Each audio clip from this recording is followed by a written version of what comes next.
In 1974 in San Antonio, a man named Don Refugio loaded 11 nieces and nephews into the bed of his rust-colored Ford pickup. He drove them 6 blocks to the tiendita on South Flores Street so they could spend a quarter on Mexican Coca-Cola in heavy glass bottles. No one wore a seatbelt. The children stood the whole way, the wind hot against their faces. That memory is number 25 on this list. Number 11 was the cure for every cold from East LA to the Rio Grande Valley. Number 19 cost a penny and burned in a bare hand on the 4th of July. These 25 things were normal in every Mexican home in the 1970s. Today, most would bring a knock from somebody in a uniform. Hit that subscribe button. Let us count down the 25 things illegal now, but were normal in Mexican homes in the 1970s. Number 25. Riding in the back of the family pickup truck. Picture a Saturday morning in 1975, somewhere off Highway 281 in South Texas. Tío Beto pulls up in his Chevy with the wooden side rails. You climb in with all your cousins, 8 of you, ages 4 to 14. The toddlers sit on the wheel wells. You stand against the cab, your hair whipping in the dry Texas wind. Nobody thinks twice. The pickup bed is your school bus, your church wagon, your swap meet shuttle, the way you get to the carne asada. Today that ride would draw a visit from a caseworker before the highway exit. Most states now ban riding in an open truck bed. Back then it was simple math. There were more cousins than seats, so your cousin rode in the back with you. Those rides are some of the most beautiful memories of your childhood. The smell of mesquite drifting up from somebody's barbecue. The sun hot on your small shoulders. The feeling of speed without walls. Number 24. La chancla. Every Mexican home in the 1970s had one, and every Mexican kid knew the sound it made when it left their mother's hand. The chancla was a sandal, usually rubber, usually well-worn, and usually airborne. It could travel the length of a hallway, around a corner, and find the back of a head with a precision that defied physics. Mothers in East LA had it. Abuelas in Boyle Heights had it. Tias in San Antonio had it. The chancla was a cultural reality, a method of boundary correction handed down across generations. Today, Child Protective Services would not approve. The 1970s simply had different boundaries, and that is worth noting without endorsement. The threat of La Chancla shaped the behavior of millions of kids who grew up to become teachers and the grandparents themselves. It was about a tired working mother trying to keep order on a Tuesday night. Today, the tools have changed. Number 23. The wooden spoon on the kitchen wall. La cuchara de palo had 2 jobs in a 1970s Mexican home. The first was stirring the pot of frijoles for 2 hours until the beans broke into a creamy brown bath. The second was discipline. The spoon hung on a nail above the stove, a quiet reminder that abuela was watching. Most kids never actually felt it. The threat alone was enough. The wooden spoon ruled the house from a single nail. Today, that same spoon on that same wall would draw concerned looks from any visiting social worker. And families have moved on from this kind of household tool. But in a 1970s kitchen in the Rio Grande Valley, the spoon was just part of the furniture. The way the cast iron skillet was part of the furniture. The way the radio playing Vicente Fernandez was part of the furniture. Number 22. Drinking water straight from the garden hose. On an afternoon that was 105 degrees, in 1976 in McAllen, Texas, every Mexican kid in the colonia had the same drinking fountain. It was green. It was rubber, attached to the side of your casita, and it tasted of warm plastic and metal. You bent your neck, let the first hot water run into the dirt and drank until your belly hurt. You did not worry about lead in the hose lining. Today, those same hoses are sold with warning stickers in California saying the contents are known to cause harm. Pediatricians now tell you to drink filtered water. The garden hose has been quietly retired from the list of acceptable beverage sources. But if you played kickball in your front yard until the streetlights came on, the hose was the only water that mattered to you. It was free. It was cheap. It was always working. And it tasted exactly like your summer. Number 21. Walking to the tiendita alone at age 5. Mama would press a single dollar bill into your small hand, fold your fingers around it, and tell you to bring back leche, pan blanco, and the change. The tiendita was 6 blocks from your front door. You crossed 2 streets. You walked past the lot where your older primos played baseball. You walked past Don Memo's auto shop where he was always under a Buick. You came home slowly, the change jingling in your front pocket, feeling like a grown man. Today, in most American cities, a 5-year-old walking 6 blocks alone would result in a phone call to the police before lunch. The legal age for unsupervised walking has effectively become 12 in many states. In 1976, East Lay or San Antonio, 5 was normal for you. The tiendita owners knew every kid by name. Your whole neighborhood was a kind of shared child care system. You belonged to your block, and your block belonged to you. Number 20. Smoking near children at the backyard carne asada. Tío Manuel had a Marlboro Red in one hand and a Tecate in the other, and he was talking with his hands, which meant the smoke and the beer moved through the air around the kids' heads. The cousins sat on folding chairs eating paletas. Nobody asked Tío Manuel to step away. The carne asada in Boyle Heights in 1977 was a cloud of cigarette smoke, mesquite smoke, and the smell of meat. Today, smoking around children is illegal in vehicles in many states and would draw immediate intervention at any public gathering. We now know what secondhand smoke does to a child's developing lungs. The tíos of the 1970s did not know. They were doing what their fathers did, and the smoke was part of the air at every Mexican family party in the Rio Grande Valley back then. Number 19. Lighting brujita firecrackers in a bare hand on the 4th of July.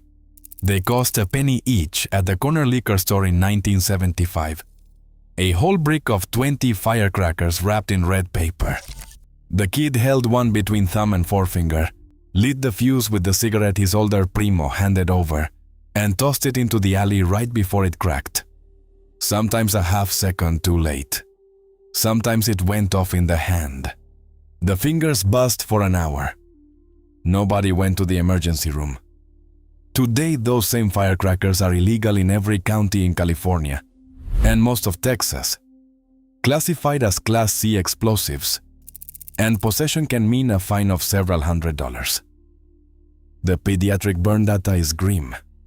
The 1970s did not have any of this paperwork. There was just a brick of brujitas, a primo with a big lighter, and a long summer evening that smelled like sulfur. It was incredibly dangerous, and it is also the reason an entire generation of Mexican kids remembers exactly how the air sounded on the night of July 4th, 1976.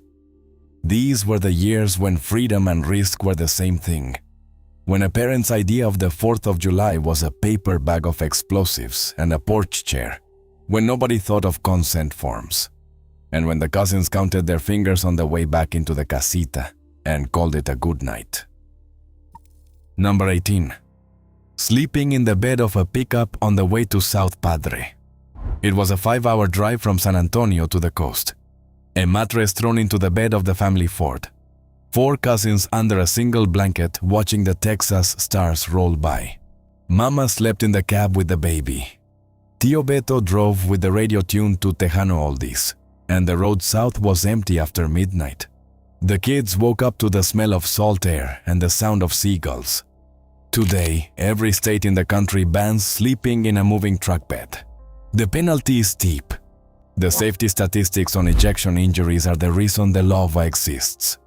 None of that existed in the cultural memory of a family driving to Padre in the 1970s. For them, the truck bed was the cheapest hotel room in America, and it came with a free view of the entire night sky. Number 17. riding bikes without helmets until the streetlights came on. The bike was a Schwinn Stingray a dad found at the swap meet for $15. The chain was a little loose and the banana seat split down the middle. The kid rode from sunrise to sundown across every cracked sidewalk in the colonia. He jumped curbs, raced primos down the steep hill on Cesar Chavez Boulevard, and crashed at least once a week. Bled, walked it off, and got back on. Helmets were not common yet, at least not for kids in working-class Mexican neighborhoods in 1978. The streetlights coming on meant dinner was on the stove. Today, helmet laws cover every state for cyclists under 16. The 1970s did not have the data on traumatic brain injuries. What it had was freedom. The kind of freedom where a 9-year-old could disappear from the front yard after breakfast and not come back until dinner. That freedom is one of the things Mexican kids who grew up in the Rio Grande Valley still talk about when they get together. It was incredible and a little crazy and a little beautiful, and the bikes were bigger than the kids riding them. The falls left scars that turned into stories told at carne asadas 30 years later. Nobody traded those scars for the easy childhood. Not one of them would. Number 16. Mexican Coca-Cola in glass bottles with white painted labels. Mexican Coke was the good Coke, made with cane sugar. Sold in the heavy 6.5-ounce green-tinted bottle with the white painted label. It cost $0.25 at the corner tiendita in 1977. And it was always the coldest drink in the colonia, because the owner kept them in a chest cooler, with a metal opener bolted to the side. Here is the part nobody knew. Studies later confirmed that some white-painted labels on glass beverage bottles from that era contained lead pigments at levels that would alarm any modern regulator. The bottles were eventually phased out for label safety reasons. The drink survived. Today, Mexican Coca-Cola is still sold in glass at any decent grocery store. But the labels are different and the lid is gone. For a Mexican kid in 1977, it was the best soda in the world. Number 15. Vicks VapoRub for everything. Abuela's cure-all ritual. Abuela Lupe in her little kitchen in Pharr, Texas kept the dark blue jar on top of the refrigerator. She used it for chest colds, coughs, sore throats, toothaches, mosquito bites, scraped knees, sunburns, headaches, growing pains, and once for a broken heart. She rubbed it under a small nose at night before bed, on a small chest in big circular motions, then put a warm towel on top. The kid smelled like menthol the next school day, and somehow was better. The Food and Drug Administration approves Vicks VapoRub specifically for cough suppression and minor muscle aches. It is not approved for the other 40 things Abuela used it for. None of that ever reached her kitchen, and frankly, it would not have changed anything. The jar of Vicks was a working-class Mexican home pharmacy. There are entire cardiology departments now studying why the placebo effect of a familiar maternal touch combined with a strong sensory cue actually does help kids heal. Abuela just knew. She knew without the studies. And every Mexican kid raised in the 1970s knows that a chest rub from Abuela was worth more than any prescription. Number 14. The egg-rubbing limpia. If you got the mal de ojo as a Mexican kid in the 1970s, your abuela took a raw egg from the carton, made the sign of the cross over your forehead, and rolled the cool shell slowly across your body, head to toe, front and back, whispering prayers in Spanish the whole time. Then she cracked the egg into a glass of water and read what she saw. A cloudy yolk meant something bad had been pulled out of you. A clear yolk meant you were safe. Your whole ritual took 5 minutes and cost the price of 1 egg. Today, the practice is still alive in many Mexican households, but in a clinical setting, it would be classified as alternative folk medicine, and any school nurse who tried it would lose her license by lunch. The limpia is centuries old, rooted in pre-Columbian and Spanish Catholic traditions, and it is one of the most beautiful examples of how Mexican families took care of each other before health insurance existed. It was your mother's hands, a quiet prayer, and a moment of being completely seen by someone who loved you. That is the part doctors now admit they cannot prescribe.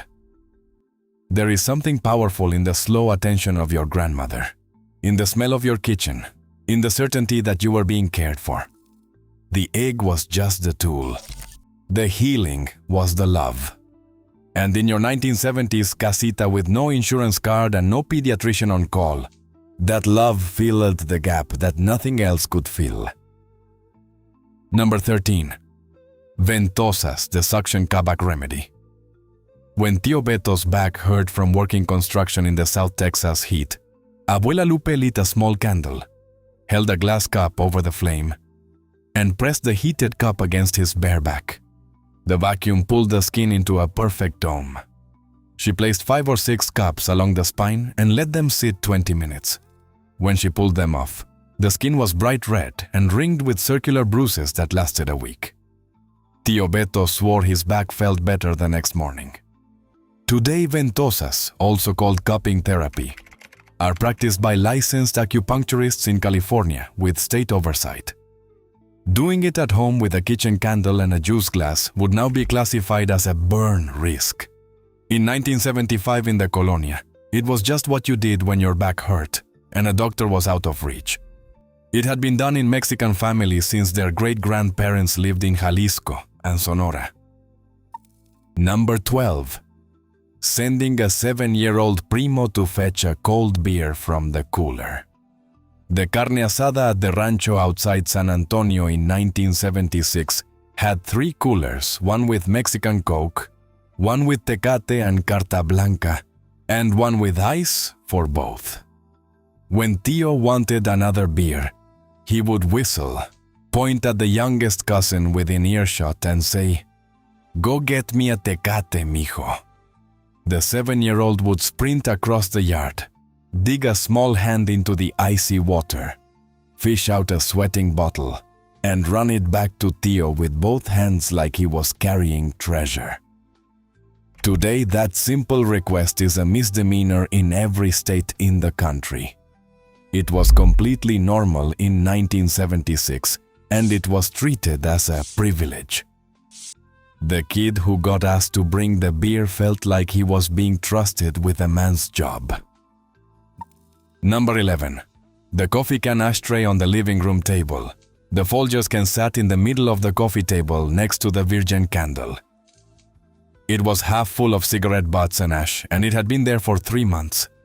When Tia visited from Houston, she would put her cigarette out on the rim, tap the ash into the can, and keep talking. The kids ran around the table playing tag. The dog slept under the table. Nobody moved the can. Today, having an open ashtray full of butts in a home with children would draw immediate concern from any visiting social worker. And most public housing authorities now ban indoor smoking entirely. In the 1970s, the coffee can ashtray was a household decoration, as common in Mexican living rooms in El Paso as the doily on the television. Number 10. Driving Tia to the mercado with 5 cousins on a single bench seat. The 1971 Buick Electra had a front bench seat the size of a small couch, no headrests, no airbags, no shoulder belts, and 3 lap belts almost never used. Tia drove. The 2 oldest cousins sat in the front. The 3 youngest fought for the middle hump in the back. Nobody was buckled. The drive to the mercado on Guadalupe Street in San Antonio took 15 minutes. Tia bought tortillas, cilantro, 3 tomatoes, and a jarritos for each kid. The whole trip cost about $4.20. Today, every state has a child seat law that requires a federally certified seat. Front seat passengers under 12 are restricted in many places. The Buick was a rolling family room. The bench seat is also gone now, replaced by bucket seats and consoles, and an entire era of family driving disappeared with it. Number 9. Backyard fireworks displays with rockets across the fence.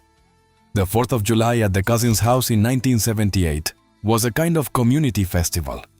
The dads bought fireworks at a roadside stand outside the city limits, hauled them home in a paper bag, and set them off in the driveway after dark. The bottle rockets went sideways. The Roman candles spat balls of fire across the fence. The cherry bombs blew up empty paint cans. The kids stood 10 feet away in pajamas with their hands over their ears. Once a rocket landed on the neighbor's roof and the dad climbed up there with a garden hose. Nobody called the fire department. The neighbors waved. Today, consumer fireworks are illegal in many California counties. The fine is run into the hundreds. Insurance claims have eliminated the casual backyard show entirely. Number 8. Riding in the front seat of the car at age 8. If you grew up Mexican in the 1970s, you remember the shotgun seat of the family station wagon as a place of honor. You earned it by being the oldest cousin in the car, or by calling shotgun first as you ran out the front door. There was no booster seat, no special belt, just the lap belt, and you usually did not bother to buckle it because the car was a 1973 Pontiac and the seat felt like a leather couch. Your mom drove. You watched the road. You changed the radio between the Spanish AM station and the oldies on the FM dial. You felt like a grown man. Today, federal guidelines and state laws require children to ride in the back seat until they are 12. Airbags have made the front seat dangerous for small bodies. The shotgun privilege has been pushed back by half a decade or more. None of those rules existed in 1976. The front seat was a reward, a graduation, a sign of trust. The kid in the front seat was the kid who got to control the radio, and that was the most important job in the entire car.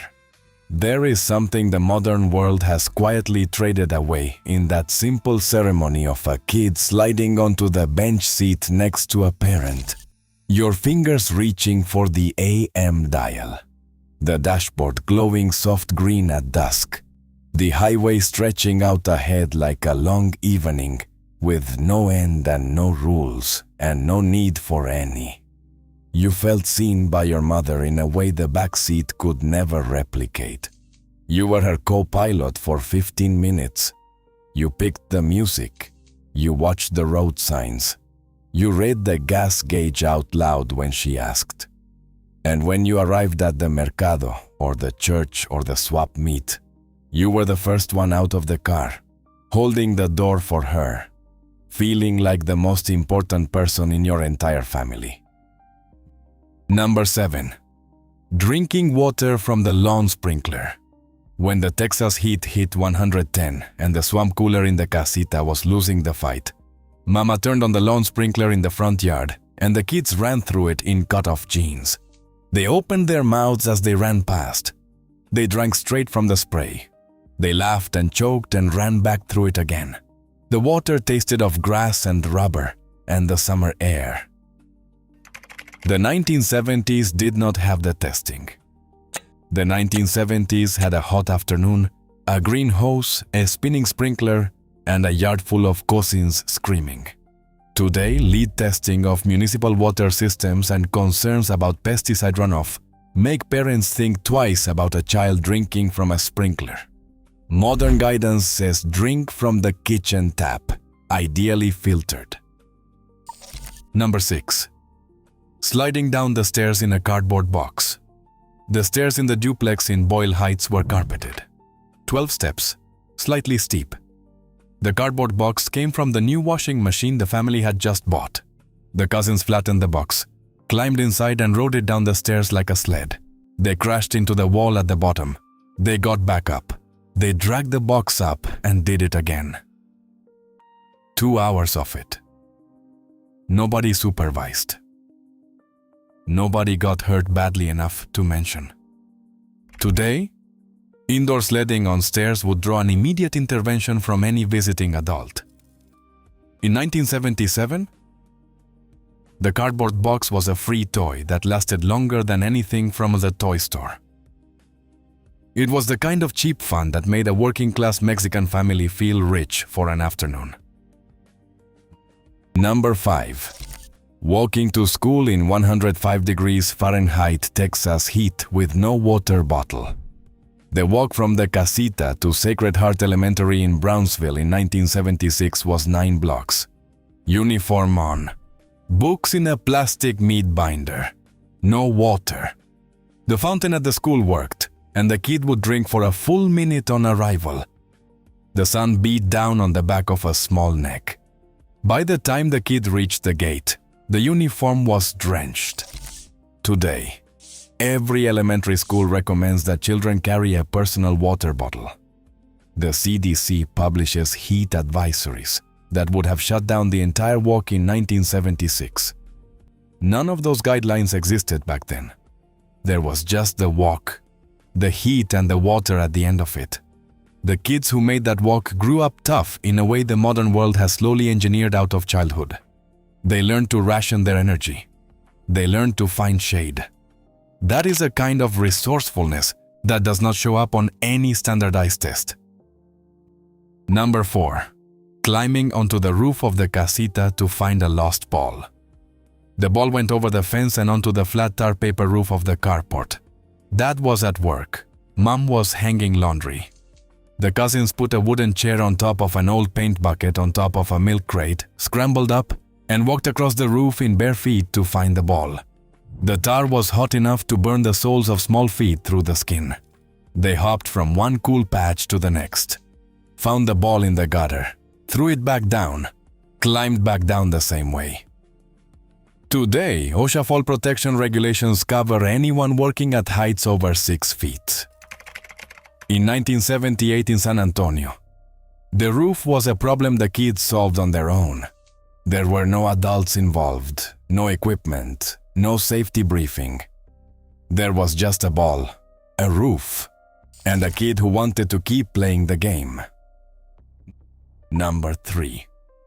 The garden hose shower in the front yard. After a day of running through the colonia, the kids were caked in dirt from head to toe. Mama would not let them in the house like that, so she sent them out to the front yard, told them to strip down to their underwear, and turned the garden hose on them one at a time. The water was cold. The cousins screamed and laughed. The neighbors waved from across the street. A bar of pink Zote soap, the Mexican laundry soap, came out and got passed around. By the time the kids walked back into the casita, they were clean enough for dinner. Pause 1 second. Today, public nudity laws and child welfare guidelines would make this kind of front yard cleanup completely unacceptable. The 1970s did not have any cameras.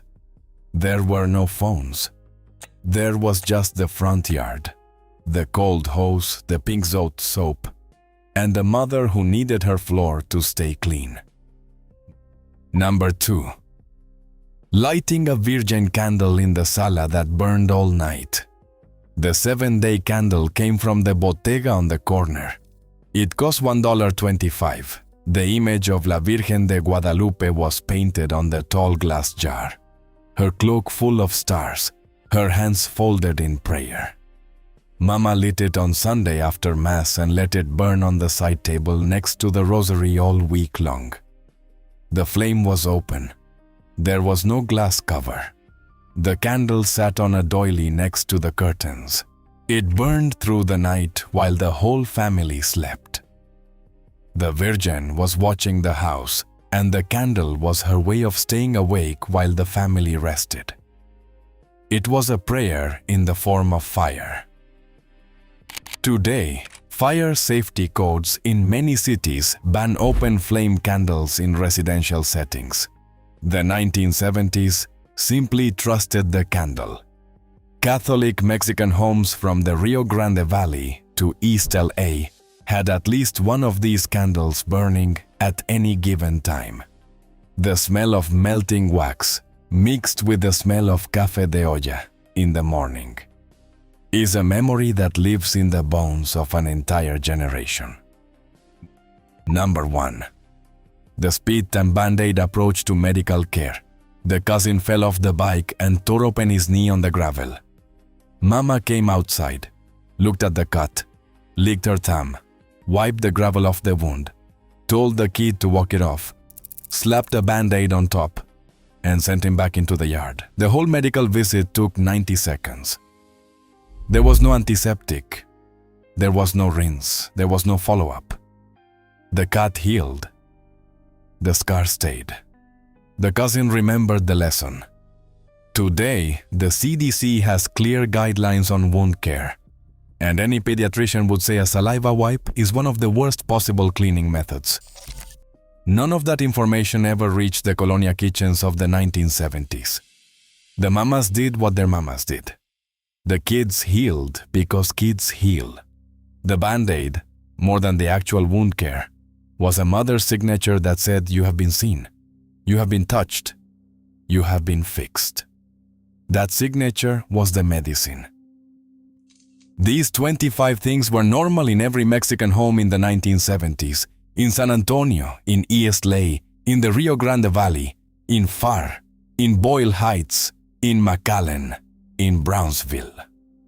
Most of them are illegal now. The roads are safer. The kids wear helmets. The water is filtered. The candles have glass covers. Here is my challenge. Pick one of these memories and call somebody who lived it, a primo, a tia, an old neighbor from the colonia. Ask them what the carne asada smelled like. Ask them what their mom's chancla sounded like flying down the hallway. Share which one of these you remember in the comments. I want to know if more of you remember the wooden spoon on the wall or the brujitas in a bare hand. I want to know if anyone else's abuela used Vicks VapoRub for a broken heart. These are not just memories. They are proof that a generation of Mexican families raised tough, beautiful, alive children with almost nothing, and that the love in those casitas was bigger than any rule book the modern world has written since.